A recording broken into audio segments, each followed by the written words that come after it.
Hello and welcome to SPMIS Academy. Today we will analyze important newspaper articles of 24th February 2022.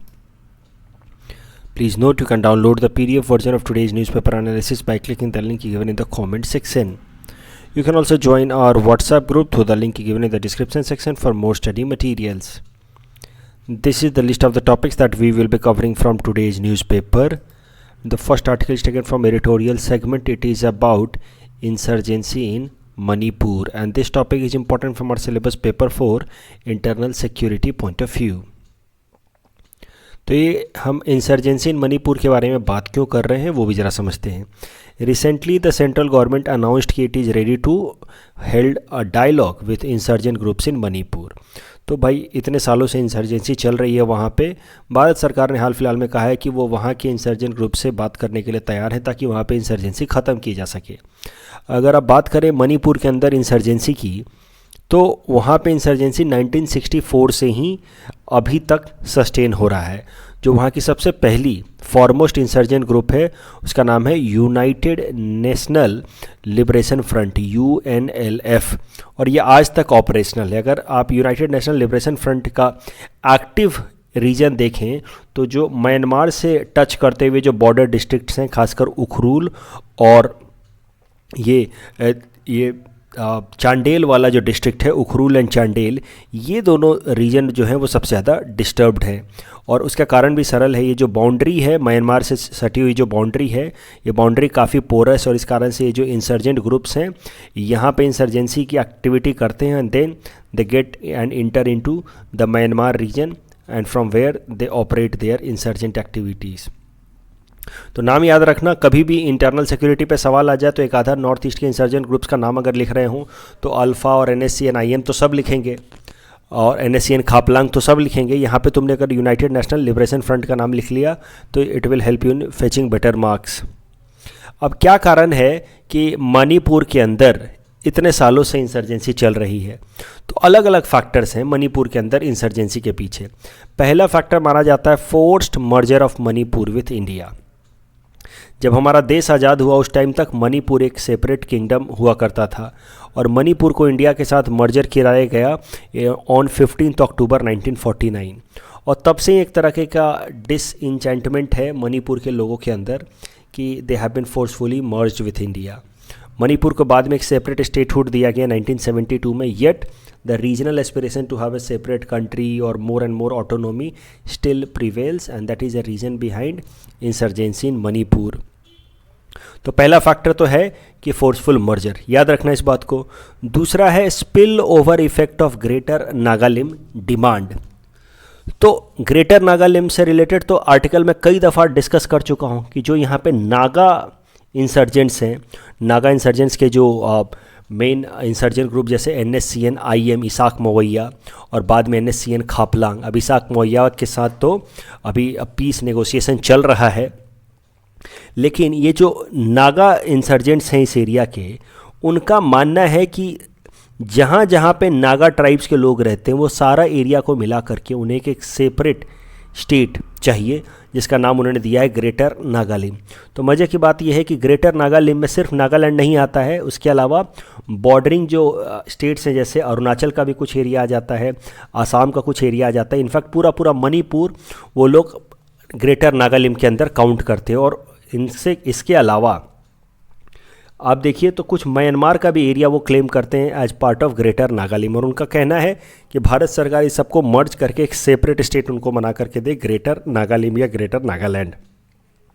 तो जब ये greater Nagalim demand शुरू हुआ from Nagaland area, तो naturally एक तरीके का थ्रेट पैदा हुआ in the minds of the tribes living in the Manipur कि भाई ये तो डिमांड कर रहे हैं कि ग्रेटर नागालिम में मणिपुर को भी ग्रेटर नागालिम का हिस्सा बना दिया जाए.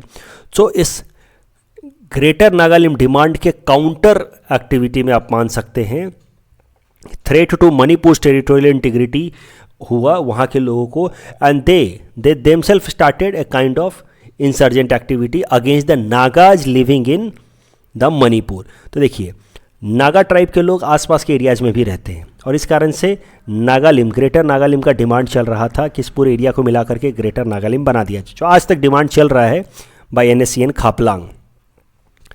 अब जब ग्रेटर नागालैंड का डिमांड शुरू हुआ तो जो नागा ट्राइब के लोग जो मणिपुर में रह रहे थे उनके खिलाफ मणिपुर के जो लोकल ट्राइब्स हैं जो कुकीज़, उन्होंने कन्फ्लिक्ट करना शुरू किया and Naga Kuki conflict led to rise of insurgency in Manipur also. So you can say कि the greater Naga limb demand had spillover effect on Manipur also and it led to insurgency in Manipur also. और तीसरा कारण मणिपुर के अंदर insurgency का है वो है यहाँ के वैली और हिल एरिया में रहने वाले लोगों के बीच का कन्फ्लिक्ट। तो देखो यहाँ पे अगर आप मणिपुर की टोपोग्राफी देखो तो यहाँ पे ये हिल एरियाज़ हैं इस तरीके से और फिर बीच में यहाँ पे वैली है। जो वैली में रहने वाले लोग हैं उनको कहा जाता है मीतीज़, जबकि हिल में रहने वाले जो ट्राइब्स हैं वो हैं नागाज एंड कुकीज़। तो ये जो नागाज एंड कुकीज़ हैं वो आपस में भी झगड़ते हैं because of this greater Nagaland demand. उसके अलावा ये लोग जो हिली लोग हैं वो वैली वाले लोगों को आउटसाइडर ट्रीट करते हैं, इन मीतीज़ को आउटसाइडर ट्रीट करते हैं कि ये लोग बाहर से आकर के सेटल हुए हैं और इस कारण से इनके बीच में भी कन्फ्लिक्ट होता रहता है। और कई सारे नागा कुकी इंसर्जेंट ग्रुप्स बनाए गए हैं अगेंस्ट द मीतीज़ और मीतीज़ ने भी जवाब में कई सारे इंसर्जेंट ग्रुप्स बनाए हैं। तो इस तरीके से मणिपुर के अंदर इंसर्जेंसी इन 3 मेन कारणों से इतने सालों से चली आ रही है। ऊपर से फिर से देख लीजिए, forced merger, spill over effect of greater Nagaland demand and तीसरा conflict between hill and valley people. Bharat सरकार ने क्या एक्शंस लिए हैं अभी तक मणिपुर के अंदर इंसर्जेंसी को कंट्रोल करने के लिए? तो 3 अलग अलग तरीके के, जैसे कि देखिए मिलिट्री एक्शंस लिए गए हैं, जैसे armed forces special power act वहाँ पे लगाया गया है 1980 से ही, पूरा का पूरा मणिपुर को डिस्टर्ब एरिया डिक्लेयर किया गया under armed forces special power act. उसके अलावा ऑपरेशन ऑल क्लियर 2003 में लॉन्च किया गया था, जहाँ पे मणिपुर के इंसर्जेंट ग्रुप्स के खिलाफ हमारी इंडियन आर्मी ने एक मेजर मूवमेंट स्टार्ट किया था, जिसमें बहुत सारे मणिपुर के जो मिलिटेंट्स हैं उनके हाइडआउट्स हैं उनको न्यूट्रलाइज़ किया गया। तो ये तो मिलिट्री एक्शन हो गया। उसके अलावा कई सारे पीस टॉक्स भी चल रहे हैं, सीज फायर एग्रीमेंट, जैसे NSCN-IM इसाक मवैया के साथ आपको पता है 1997 से ही पीस एग्रीमेंट हमने साइन कर दिया था। 2015 में जाकर के हमने बेसिक फ्रेमवर्क डिसाइड किया। इसकी एनालिसिस तो आई होप आपको याद ही होगी। उस बेसिक फ्रेमवर्क में हमने एग्री किया कि we will give some autonomy और टू द पीपल और द लोकल्स ऑफ नागालैंड, और वहाँ पे जो टर्म यूज कर दिया था हमने shared sovereignty that is creating trouble till day. तो NSCN-IM वाला जो पीस एग्रीमेंट है, सीज फायर एग्रीमेंट, इसको तो लेकर के मैं कई दफ़ा एनालिसिस कर चुका हूँ। तो वो सीज फायर एग्रीमेंट की बातचीत चल रही है।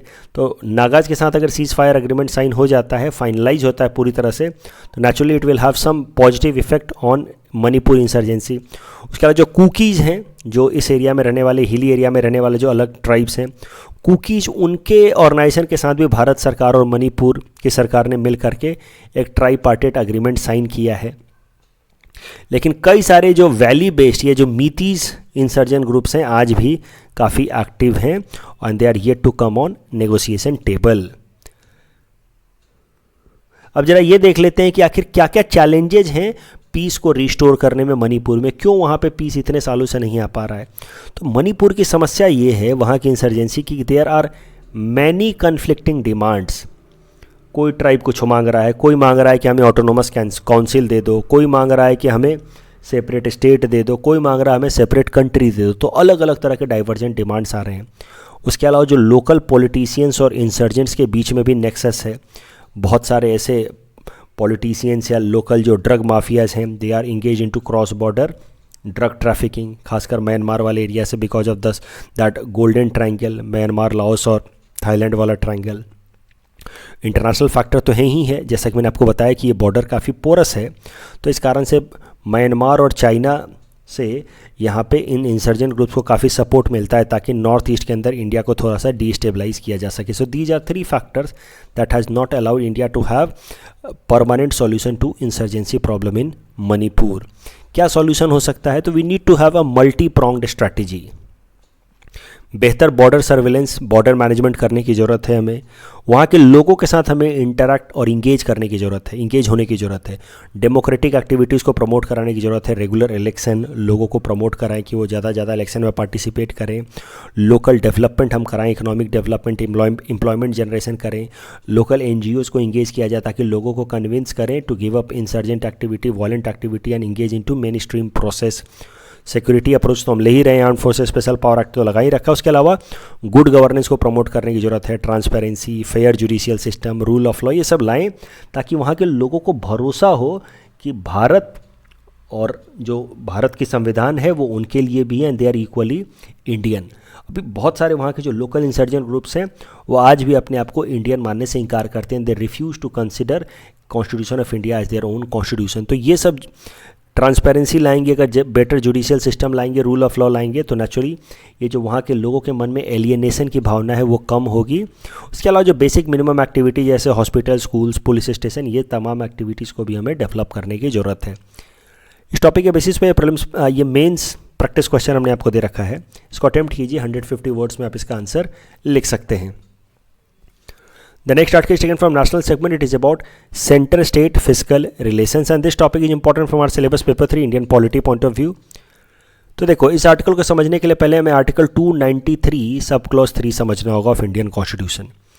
तो ये आर्टिकल 293 कहता है कि अगर किसी भी स्टेट गवर्नमेंट का कोई भी आउटस्टैंडिंग या अनपेड लोन है भारत सरकार के ऊपर, मतलब मान लीजिए कि भारत सरकार ने असम सरकार को लोन दिया है तो उसको कहा जाएगा आउटस्टैंडिंग या अनपेड लोन। तो अगर इस तरह का कोई भी लोन है तो state government must take permission of the union government before taking any future loans from the market. तो अगर किसी भी स्टेट गवर्नमेंट के ऊपर उधार है भारत सरकार का, भारत सरकार ने असम को लोन दिया है और अभी उधार चल रहा है, तो असम सरकार को मार्केट से लोन लेने से पहले भारत सरकार से परमिशन लेना होगा। ये कहता है आर्टिकल 293 सब क्लॉज 3। अब देखिए ब्रीफली यहाँ मैं आपको बता दूँ, भारत सरकार भी लोन लेती है मार्केट से, उसके बदले में जीसे गवर्नमेंट सिक्योरिटी रिलीज़ करती है जिसकी मेनली 2 टाइप हैं, treasury bill and dated security. लेकिन स्टेट गवर्नमेंट्स लोन लेने के लिए जो बिल रिलीज़ करते हैं उसका नाम है स्टेट डेवलपमेंटल लोन्स, और उसमें सिर्फ वो डेटेड सिक्योरिटी रिलीज़ कर सकते हैं, वो ट्रेजरी बिल रिलीज़ नहीं कर सकते। आई होप आपको ट्रेजरी बिल और डेटेड सिक्योरिटी के बीच का अंतर पता होगा। Treasury bill is for short term, it is also known as zero coupon bond because it is sold at discounted rate, वो सब आपको पता होगा। Dated security is for long term. ये सब बेसिक इकोनॉमी के कॉन्सेप्ट्स हैं। तो याद ये रखना है कि state governments treasury bill release नहीं करती हैं, वो जो डेटेड सिक्योरिटी रिलीज़ करती हैं उनका नाम है स्टेट डेवलपमेंटल लोन्स, और उसको रिलीज़ करने के लिए भी उनको यूनियन सरकार से परमिशन लेने की ज़रूरत है अगर उनके ऊपर कोई बकाया है तो। 12th फाइनेंस कमीशन ने कहा था कि इस तरीके के कंडीशंस को हटा देना चाहिए, स्टेट्स को ज़्यादा से ज़्यादा फिस्कल फ्रीडम देना चाहिए, लेकिन ये रिकमेंडेशन भारत सरकार ने एक्सेप्ट किया नहीं। फिर 15th फाइनेंस कमीशन ने कहा कि बहुत सारे ऐसे स्टेट्स हैं जिनके ऊपर धीरे धीरे जो ये आउटस्टैंडिंग लोन है वो ख़त्म होने पे आया है, and many of them will be free from such limitation since as 15th finance commission observe कि state governments unpaid loans are declining, so in future the state governments may become free from union government as far as loans are concern, और उसके बाद they will be free to borrow from market. अब current context समझिए, current news समझिए। ये तो बात हो गई आर्टिकल 293 सब क्लॉज 3 की। अभी कैसा है कि इस साल जो भारत सरकार ने बजट रखा है 2022 का, उसमें आपको पता है कि कैपिटल एक्सपेंडिचर पे ज़्यादा फोकस किया जा रहा है, कैपेक्स पे ज़्यादा फोकस किया जा रहा है। तो भारत सरकार ने अनाउंस किया है कि 1 लाख करोड़ का वो लोन देंगे स्टेट गवर्नमेंट्स को ताकि वो अपने अपने यहाँ पे कैपिटल एक्सपेंडिचर कर सके। कैपिटल एक्सपेंडिचर मतलब जिससे लॉन्ग टर्म एसेट्स बन सके, जैसे कि रोड या इलेक्ट्रिसिटी इंफ्रास्ट्रक्चर, पावर जैसे कि पावर प्लांट्स वगैरह ये सब बना सके। तो इसके लिए सेंट्रल गवर्नमेंट स्टेट गवर्नमेंट्स को 1 लाख करोड़ का लोन देगी, वो भी 0% इंटरेस्ट पे और 50 साल के 10 ईयर के लिए। तो इससे बढ़िया तो लोन हो ही नहीं सकता। तो इतना सस्ता, इतना बढ़िया लोन भारत सरकार दे रही है स्टेट्स को 50 सालों के लिए 1 लाख करोड़ का, ताकि वो अपने अपने यहाँ पे कैपिटल एक्सपेंडिचर करें और इंफ्रास्ट्रक्चर को डेवलप करें। अब इसमें क्रिटिसिज्म कहाँ हो रहा है इस पर्टिकुलर डिसीजन को लेकर के? क्रिटिसिज्म ये हो रहा है कि क्रिटिक्स कह रहे हैं कि भारत सरकार स्टेट्स को अपने डेट ट्रैप में फंसाए रखना चाहती है। लोन दे देगी, एक बार जब लोन ले लिया तो आगे 50 साल तक कोई भी मार्केट से लोन लेने से पहले भारत सरकार से परमिशन लेना होगा under article 293 sub clause 3। So this is a kind of debt trap diplomacy of government of India against the state, similarly जैसे कि China place debt trap diplomacy against other countries of the world. So इस तरीके से criticise किया जा रहा है भारत सरकार की इस स्टेप को। It is being compared with date trap diplomacy of China.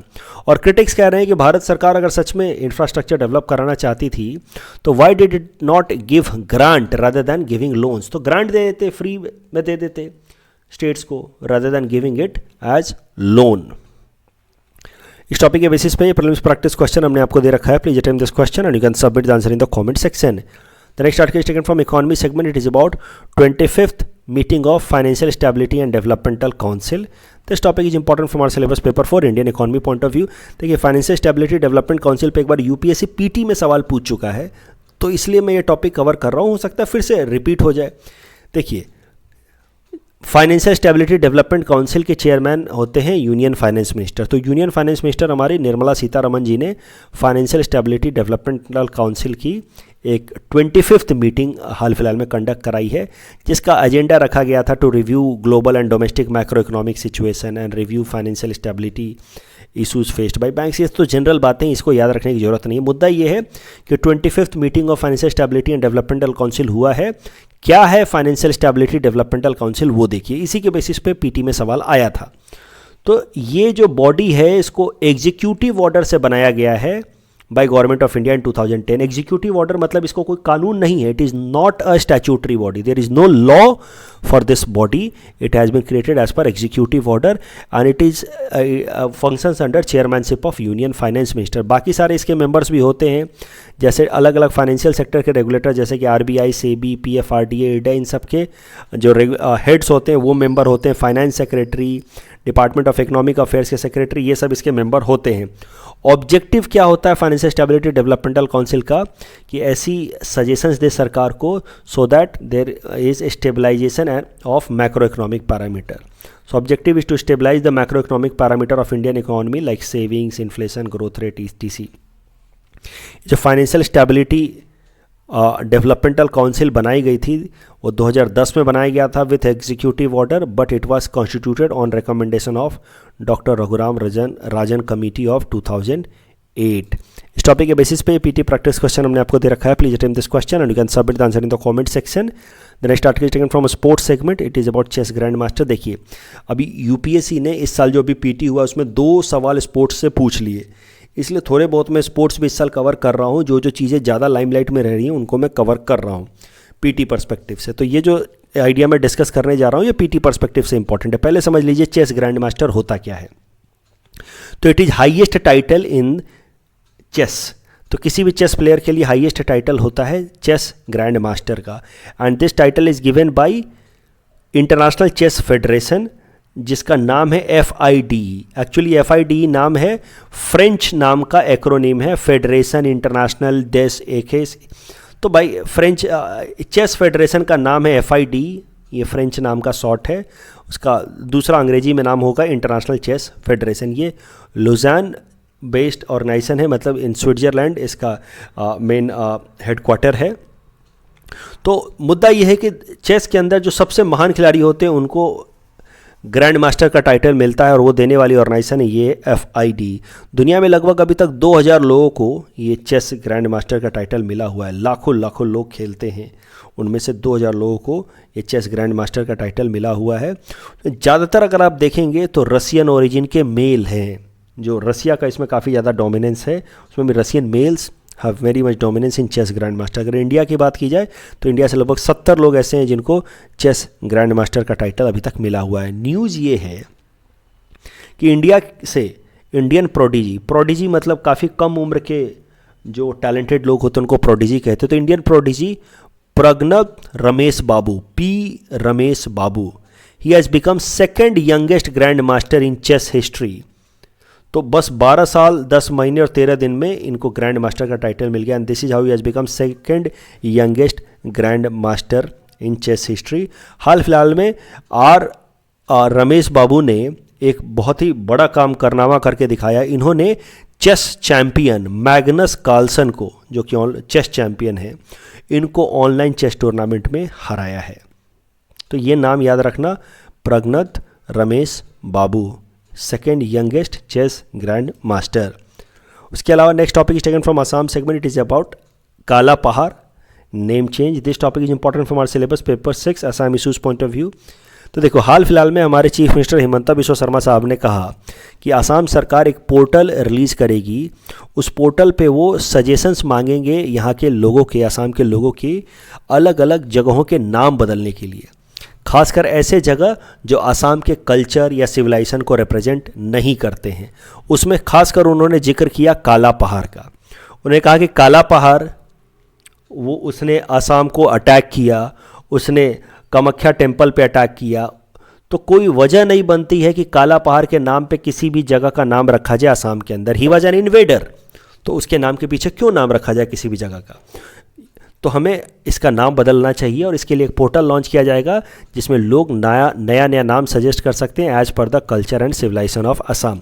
काला पहाड़ की बात करते हैं। He was a Muslim general of Bengal Sultanate under Karrani dynasty. तो चूंकि काला पहाड़ देखो न्यूज़ में आ गया है, तो हो सकता है कि APC-PT में आ जाए या मेंस में भी आ जाए, चूंकि अब ये न्यूज़ में आ गया है। तो इसलिए देखो, काला पहाड़ मुस्लिम जनरल ऑफ बंगाल सल्तनत कर्रानी डायनेस्टी, इसने कामाख्या टेम्पल पे अटैक करने से पहले पूरी जगन्नाथ टेम्पल पे भी अटैक किया था। इसका ओरिजिनल नाम था Rajiv Lochan Ray and he was actually a Brahmin, लेकिन he got into love with sultan's daughter Gulnaz and he converted to Islam for marriage. तो ओरिजिनली हिंदू था, बाद में ये कन्वर्ट हो गया मुसलमान में। And he first of all attacked Puri Jagannath temple, later on he also attack Kamakhya temple of Guwahati and that is why हम कह रहे हैं कि भाई इसके नाम के बाद किसी भी जगह का नाम क्यों रखना चाहिए। तो गुवाहाटी के, असम के अंदर जो गुवाहाटी के पास जो काला पहाड़ जगह है उसका नाम बदल करके कुछ और रखेंगे। इसके लिए एक पोर्टल लॉन्च किया जा रहा है। कल जो हमने आपको प्रैक्टिस क्वेश्चन दिया था उसका आंसर देख लेते हैं। प्रधानमंत्री फसल बीमा योजना में 2% यूनिफॉर्म प्रीमियम नहीं है, तो पहला स्टेटमेंट गलत है, दूसरा स्टेटमेंट सही है। So the correct answer is option B. And which are the following statements are true, इसमें सारे के सारे स्टेटमेंट सही हैं। So the correct answer is option D. That's all from our side for today. Thanks for watching.